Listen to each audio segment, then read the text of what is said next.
What's up everyone? Welcome to another producer DJ tips and tricks tutorial. My name's Xarxay.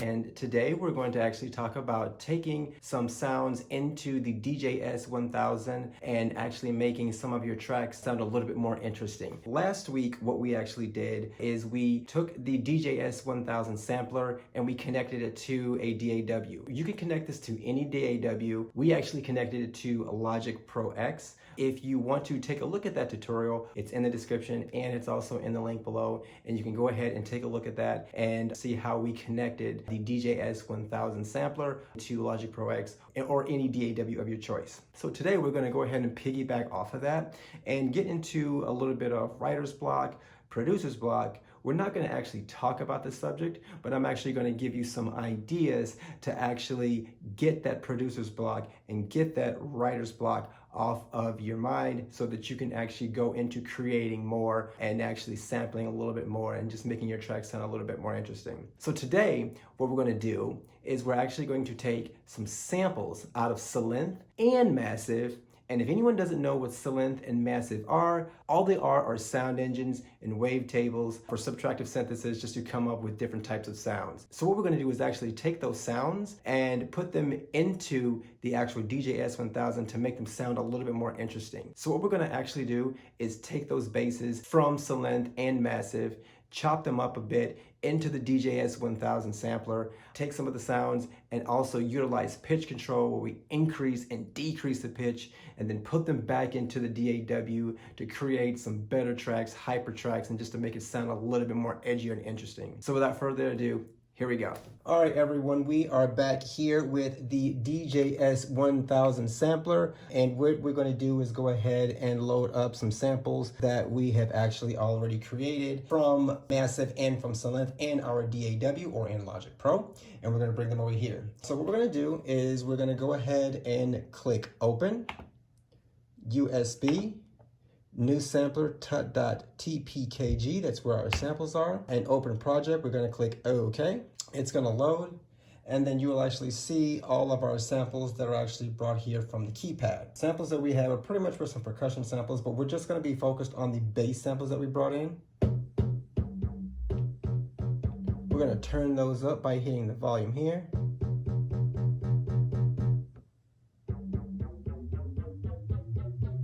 Oh, I like that. Sounds great. All right, so what we're going to do is we're actually going to take some of these samples and we are going to, again, put them into a track that I've actually been working on. It's basically just a loop that I got. So just to kind of give you a basic, really quick tutorial again about this particular sample, you can actually chop these up and you can actually slice these up and you can actually use a chromatic scale. So the first thing we're actually going to do, we're actually going to look at the repeat function here. So basically here is a bass here. So we're going to take this bass here, and if you see I'm tapping that pad, well, if you look here, we basically have a slider control that actually goes from a whole note all the way down to an eighth note. Now what this is basically a repeat slider. When I tap this just once, you'll hear just one actual beat. But the thing is, if we put our thumb or finger here, I like to kind of use one hand so I have my other hand free. Here is a 1 beat, half, quarter, eighth. As you can see, this is a pretty fun and amazing tool that we can actually create some samples and get our tracks to sound very interesting. Also, we have the scale feature. Scale will let us, if you notice, all of them turn to the same color, and if you hit the scale, this is no longer that sound. It's the same sound, but it's a pitch. It's basically pitched up.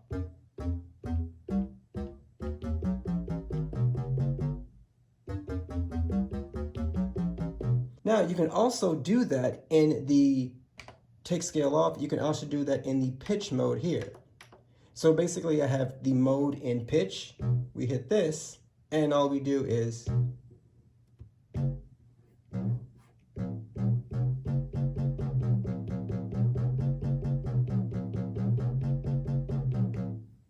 or again, we can go to the scale and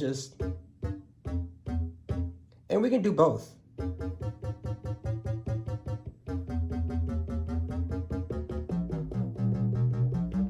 going to actually take it off the scale method and we're going to put it back on repeat. And I don't think I actually did show you repeat, so we're going to put it on repeat. And what repeat does is basically just repeats that key or that note.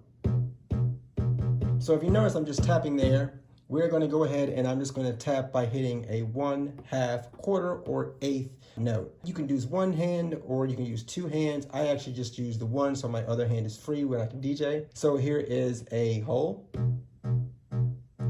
half, quarter, an 1/8.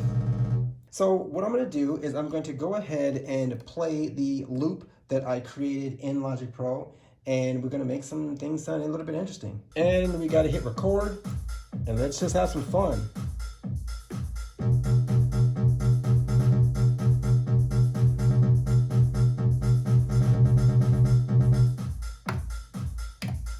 And there we have it. And so what we're going to do now, here we go.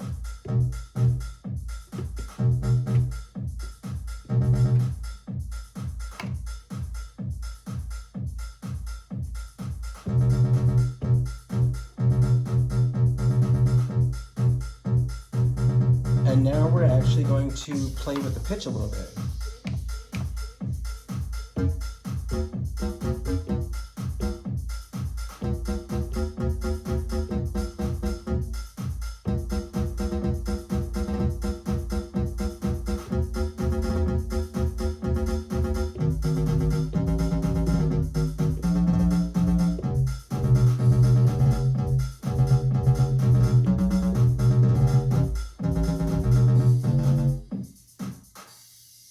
So there you have it. We actually was able to alter the pitch by utilizing the scale feature on the Pioneer DJS-1000, and we also utilized the repeat feature on the DJS-1000 for you to go ahead and play and create some interesting sounds with a lot of the sounds that you've actually created in your software since. If you have any questions about the DJS-1000, if there's a video that you would actually like to see done with the DJS-1000, please put them in the comment section below. I'm always happy to answer any questions you have. Thanks for watching, and my name is Xarxay, and I will see you in the next video.